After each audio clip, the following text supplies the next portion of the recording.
wiring solution, a vintage bike, 1969. M-unit blue. M-unit is this module. Input functions, we have ignition power, some output power, blinking right there. All your wires, if you're wiring an FXR, all the configuration to understand your wiring of your bike.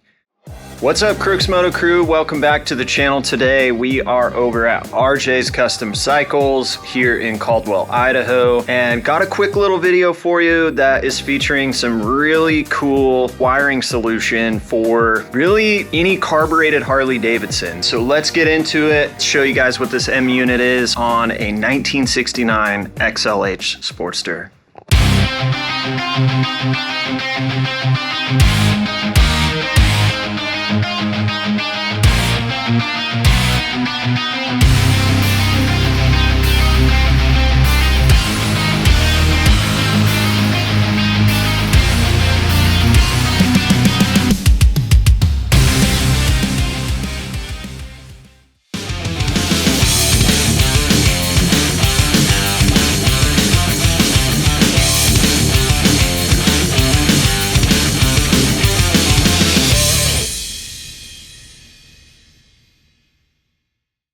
On today's video, gonna go over this really cool aftermarket wiring solution for a vintage bike, a 1969 Sportster. We're gonna go over the wiring of this bike featuring the M unit. The M unit is basically a communication network for your Harley-Davidson or a lot of other motorcycles that it works for, but it's basically a wiring solution, kind of like a fuse box, kind of like a brain to your carbureted Harley. This is the motogadget M unit blue. We got it right here installed. Now the wiring is not finished, but I wanted to make this quick little video just to go over what the M unit is, how we're kind of wiring it up, and a little bit of the mindset around it. So not a full detailed walkthrough build video. So if you're looking for that, stay tuned. Might have something out in the future for that. This is just gonna go over the application specific to the Sportster.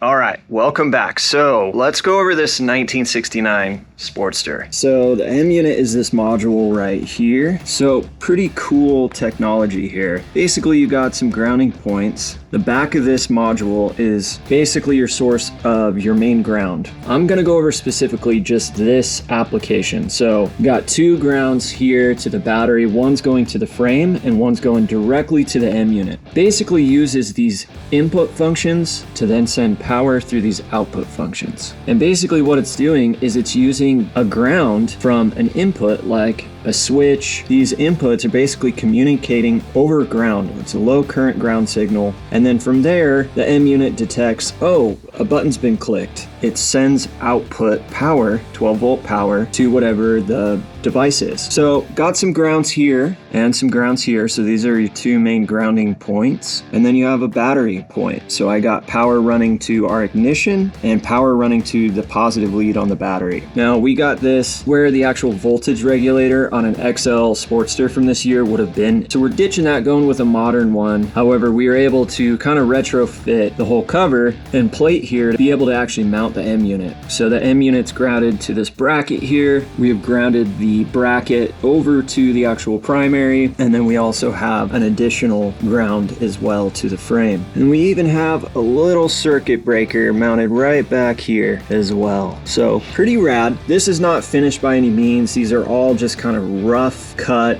This will all get cleaned up obviously, but just wanted to go over kind of some simple things on how it works. We have ignition power. All right, and as you can see, we got lights. Kind of hard to see because we got some ground wire here in front of the outputs. But basically what it's indicating is we got activity going to this wire. This is our ignition wire, or they call this the lock wire. And then we also have power going to here. Now, each one of these things are labeled on both sides. So you can know really at quick glance, based on this indicator, what's getting current input or output. But what's cool is we have some output power going to our little oil pressure light, going to the gauges, wired in these switches, and they're coming in this little bundle here. For example, the horn. These are red wire here is the input for the horn switch, and here's the horn output wire. So I'm gonna hit the horn, we'll see the lights come on. So as you can see, guys, it detects the input through the switch because we're not actually supplying power up to this button to where when it's pressed, it sends the power all the way to the horn, right? This is just connecting our ground signal to come back here and say, a button was pressed and I need you to send power to the actual unit. Pretty rad concept. It's kind of a different way to think about wiring. You kind of have to throw out your traditional wiring and think of input and output. All your wiring for your switches and inputs, they're all coming into this input section. All the stuff getting 12 volts of power or anything like that is all coming right here. Kind of brings all your wiring into one location, which on a carbureted bike or a chopper or anything like that could be very handy. Now, choppers are pretty minimal. It might not be what you want to do, but for a bike that you want kind of more of the features that the M unit provides, like the ability to see exactly where you're getting power and inputs, where you're getting outputs. There's also a whole Bluetooth app, and I'll show you guys that here in a second, that goes over some configuration settings. You can set this up to run a 1-wire tail light. We actually have that right here. So this is just 1 wire that feeds power to the tail light, but when we hit the brake switch, it sends full power. This is the brake light switch on the 69 Sporty. So we got our 2 wires here, popping those in, coming up from one of these bundles here. So we got 1 wire going to ground, 1 wire going to input. And when these two make connection together, that's creating our bridge between this ground and this wire. Completes our circuit there for the input, and then as you can see, it sends output power to the purple wire for the brake light. There could be an argument for adding more electronics to an old bike, but it's pretty cool for the idea of diagnosing things. For the lights here, there's actually just some power, just an ordinary 12 volt coming from this wire right here. This is just an aux output, and it's just supplying 12 volt power. So you just turn the ignition on, and we've programmed it to just send 12 volt power on this, regardless of a switch or an indicator. And you can run that for whatever else you want. Now what's really cool is you can change all your different buttons really to trigger whatever you want. So long as you have that complete circuit, when you click that button and you're able to tell the M unit that there was an input, you can wire in the input like headlights or your brake light. It also features turn signals in here. This is our start button here. Now we don't have the starter hooked up right now, but you can see we get the start indicator input blinking right there. That output down there is actually what the actual trigger wire to send power to the starter solenoid. Again, allows you to bring all your wires into one location and all the outputs starting at one location. So it allows you to really kind of wire things up nice and keep them all in one centralized spot. Helps for troubleshooting. You also have some built-in protection in the M unit. Now, one thing about the M unit is it uses specific wire size because it's communicating over grounds. You can basically get a bundle of this TXL wire. Looks like this. It's all color coded. They make a really cool, on FXR division, if you're wiring an FXR, they make a really cool wiring diagram that also gives you all that wire specific to their little diagrams. M unit's got a lot of documentation that comes with it. It tells you very specifically the gauge of wire, tells you what amps are coming out of what section, and just a whole lot of information that you need to know. So now I'm gonna pull up the app and show you guys just some general configuration settings just to show you how cool it is. All right guys, got the phone here. So there is a M unit app. So I've already set up a bike. It's a Harley-Davidson. Now, one thing that's really cool about this is it will show you what the current voltage is on the bike. It also tracks mileage, and it will even just give you some general information because this thing has Bluetooth capability and it has an app that you can do all the configuration of the actual unit. I'm not going to go in depth with all the options here. This is what's really cool. Your handlebar controls. So there's different configurations. You can see here, like if I want to use my blinkers, I can set that to a toggle switch. I can also, with the low and high beam, this is a selector switch. And then the other for the starter and the horn, for example, this is just a press button. This would be something like a toggle switch here. You go forward to back, right?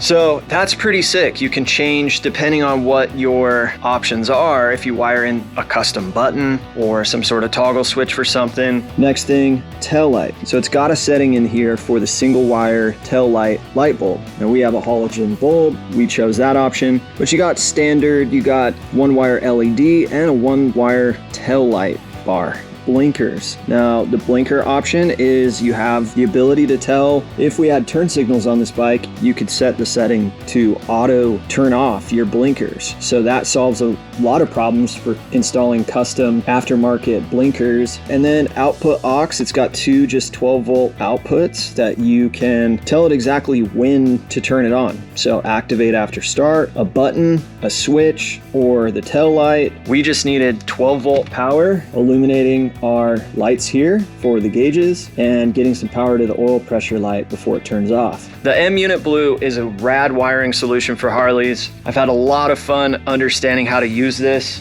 Big shout out to RJ's Custom Cycles and this very, very cool XL Sportster to be able to throw one of these things on. I really think they are a wiring solution that is gonna slowly become more and more popular. It works best for somebody who is confident with doing a little bit of wiring. Maybe you got a lot of crappy old wires and you want to replace them anyways and kind of build a harness. It might be a little overkill for somebody like old chopper or something like that. You want to update to something that is a new modern way to understand your wiring of your bike. I highly recommend you check out the motogadget M-Unit. Be sure to check out motogadget. More than likely there will be a video out in the future. I'm very excited on these things. I haven't done one on my own personal bike, but it's got me thinking. Thanks again for watching Crooks Moto today, guys. We appreciate you. Be sure to drop a like if you like the video and say what's up in the comments and subscribe and stick around. Thank you guys so much. Catch you later.